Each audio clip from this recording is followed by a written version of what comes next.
So after 2 hours, naglalakad kami. Kasi ang dami mo ng mga madadaan ng mga spot para mag-picture. And then after nun, nandito na kami. Sakay na kami ng cable car going sa Fancy Pag.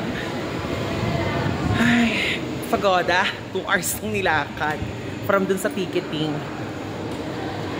Ayan. So from sa ticketing, pasakay kami ngayon ng cable car. Diba? Grabe, pagod. Pero worth it naman. Like, ako, sa dami ko sa mga napuntahan ko mga bansa, eh, kakaiba yung mga makikitang places dito sa Fancy Pag sa Sapa. Sapa pa lang to, wala pa tong mga hanti. Pero, na-enjoy ko na siya, na-appreciate ko na kagad yung pagiging authentic Southeast Asian country. Ganon.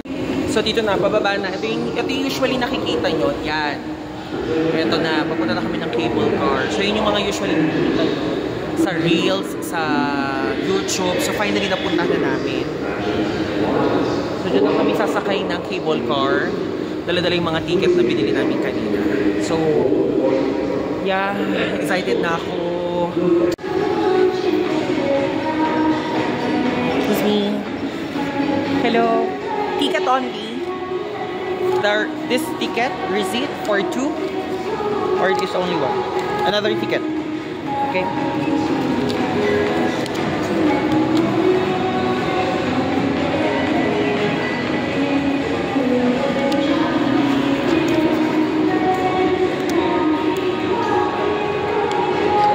Okay, sakay na kami na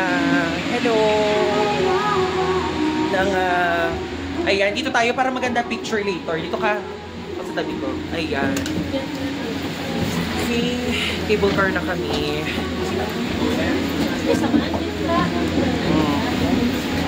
Cable car na kami ng ating size.